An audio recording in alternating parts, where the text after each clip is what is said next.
जय श्री राम। शंखनाद में आपका स्वागत है। अरविंद केजरीवाल के मुंगेरी लाल के हसीन सपने एक रात भी नहीं टिक पाए और सुबह होते होते उनकी जेल से बाहर जाने की ख्वाहिश अधूरी रह गई। दिल्ली हाई कोर्ट ने उनकी नियमित जमानत पर रोक लगा दी। अरविंद केजरीवाल और आम आदमी पार्टी ने रात में पटाखे फोड़े हैं। रात में इन लोगों की खुशी का ठिकाना नहीं था। ट्विटर भर दिया, केजरीवाल जीत गए, बब्बर शेर आ रहे हैं, क्रांतिकारी आ रहे हैं, क्या क्या जो इन्होंने ट्विटर पर लिखा है। लेकिन सुबह होते होते ये सारी इनकी जो खुशी है वो मातम में बदल गई, क्योंकि दिल्ली हाई कोर्ट ने मामले की सुनवाई होने तक, फैसला आने तक अरविंद केजरीवाल की जमानत पर रोक लगा दी है। कल राउज एवेन्यू कोर्ट ने अरविंद केजरीवाल को जमानत दे दी थी और ईडी को 48 घंटे का समय भी नहीं दिया था कि इस मामले का अध्ययन कर सके और आगे इसके लिए अप्लाई कर सके। वो तो ईडी ने तेजी दिखाते हुए आज तुरंत सुबह दिल्ली हाई कोर्ट में अपील दर्ज की और इस कोर्ट से मांग की कि जमानत को कुछ समय तक स्टे लगाया जाए जब तक कि इसकी सुनवाई यहाँ पूरी नहीं होती। तो अब अरविंद केजरीवाल जो है वो जेल से फिलहाल तो बाहर नहीं आ पाएंगे। अगर हाई कोर्ट उनको जमानत देते हैं तो बाहर आएंगे, नहीं तो फिर अरविंद केजरीवाल की दिन और रातें जो है वो जेल में ही कटने वाली है और उन्हें जेल का पानी, जेल की रोटी ही खानी है। और आम आदमी पार्टी का दोहरा रवैया देखिए, इनका दोगलापन देखिए। जो आम आदमी पार्टी कल रात को जुडिशरी के, न्यायपालिका के गुण गा रही थी, सत्य की जीत हुई, न्यायपालिका का धन्यवाद, कहीं तो भारत में लोकतंत्र बचा है, कहीं तो भारत में सच्चाई बची है, बड़ी बड़ी बातें कल हो रही थी।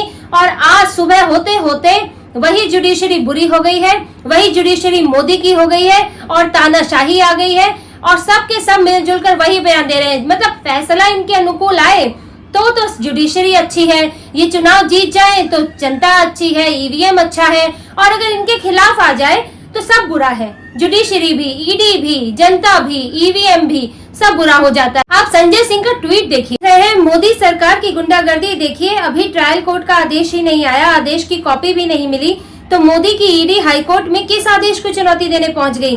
क्या हो रहा है इस देश में? न्याय व्यवस्था का मजाक क्यों बना रहे हो मोदी जी? पूरा देश आपको देख रहा है। वही संजय सिंह 16 घंटे पहले रात को क्या लिख रहे हैं? झूठ, फरेब और फर्जी तथ्यों के आधार पर बनाए गए मामले में न्याय की जीत हुई है।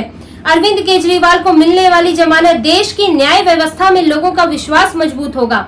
ये फैसला भाजपा के झूठ पर जोरदार तमाचा है। एक ट्वीट में कह रहे हैं कि न्याय व्यवस्था की जीत हुई है और दूसरे ट्वीट में कहते हैं न्याय व्यवस्था का मजाक बना रखा है। अब रात से लेकर सुबह तक इनके विचार बदल गए क्योंकि कोर्ट का फैसला बदल गया। आम आदमी पार्टी अपने झूठ के लिए, अपने फरेब के लिए तो जानी जाती है। ये तो वैसे भी अभी एक पल कुछ कहते हैं, दूसरे पल कुछ कह देते हैं। अरविंद केजरीवाल तो खुद ही महा झूठे रहे हैं। उन्होंने तो कितनी बातें, अपना घर में 2 कमरों का घर लूंगा और लेके जो है शीश महल लेके बैठे हुए हैं। कह रहे थे मैं तो गाड़ी नहीं लूंगा, आज गाड़ियों में फिरते हैं, बड़ी बड़ी गाड़ियों में। अरविंद केजरीवाल के तो कई सारे झूठे गिनाते गिनाते तो पूरा दिन बीत जाए। लेकिन ये झूठ तो आज इनका संजय सिंह जो बोल रहे हैं वो तो लोगों के, उनके ही 2 ट्वीट है ऊपर नीचे। आम आदमी पार्टी का दोहरा रवैया तो सबके सामने ही है। हालांकि अब इनमें जो है मातम की लहर तो छाई हुई है और इसलिए फ्रस्ट्रेटेड है और इसीलिए अब ये बस गालियां देने के अलावा और कुछ नहीं कर सकते। ये कोर्ट को गाली देंगे, जजों को गाली देंगे, पीएम मोदी को गाली देंगे, क्योंकि खिसियानी बिल्ली है, खंबा नोच रही है। और ये ट्रायल कोर्ट की जिस जमानत की बात कर रहे हैं उसमें भी कई पेज है। राउज एवेन्यू कोर्ट में 2 मामलों की सुनवाई चल रही थी, एक कस्टडी की सुनवाई और एक जमानत की सुनवाई, और जज थी न्याय बिंदु। और उन्हीं जज ने केजरीवाल की कस्टडी पहले 3 जुलाई तक बढ़ा दी थी और बाद में उन्होंने जमानत दे दी। पहले फैसला सुरक्षित रख लिया था और फिर रात में अचानक से जमानत दे दी। अब यही सवाल तो बनता है कि जब आपको जमानत ही देनी थी तो एक दिन पहले कस्टडी क्यों बढ़ाई? आप एक दिन की कस्टडी भी बढ़ा सकती थी कि आगे जो है पहले जमानत पर फैसला हो जाए, उसके बाद जो है कस्टडी बढ़ाई जाएगी, क्योंकि अगले दिन ही फैसला आ गया था जमानत को लेकर। तो ये भी सवाल उठते हैं। दूसरे भी सवाल है कि केजरीवाल एक प्रभावी व्यक्ति है जिनको जमानत मिलना ये बहुत अटपटा लगता है, क्योंकि मनीष सिसोदिया और संजय सिंह को 6-8 महीने तक इन्हीं सभी आधारों पर जमानत नहीं मिली है। बल्कि सुप्रीम कोर्ट ने भी जब 21 दिन की जमानत दी थी तो केजरीवाल को दिल्ली सचिवालय जाने से रोक दिया था, बैन लगा दिया था। वो अपने मुख्यमंत्री के दफ्तर तक में वो नहीं जा सकते थे, क्योंकि कोर्ट का कहना था कि वो प्रभावी व्यक्ति हैं, वो सबूतों को, गवाहों को प्रभावित कर सकते हैं, इसीलिए उनकी वहां तक पहुंच रोक दी जाए। लेकिन ये नियमित जमानत दिखाती है कि कोर्ट ने इस पक्ष को ध्यान में ही नहीं रखा और मनीष सिसोदिया से लेकर के कविता तक को इस आधार पे जमानत नहीं मिली है।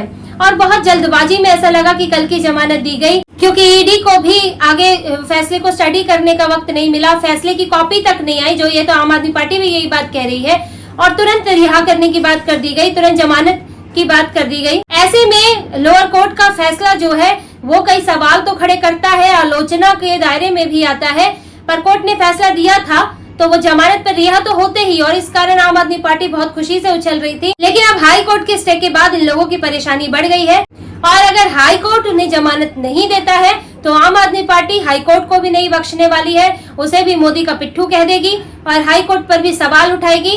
अभी देखिए, जमानत ना मिलने पर इनकी परेशानी, इनकी खींच जो है और बढ़ेगी और आपको गालियां और हंगामा देखने को मिलेगा। तो इसी तरह की और खबरें और विश्लेषण आपके लिए लाते रहेंगे। कृपया सब्सक्राइब कीजिए, कमेंट कीजिए, जुड़े रहिए। बहुत बहुत धन्यवाद। जय श्री राम।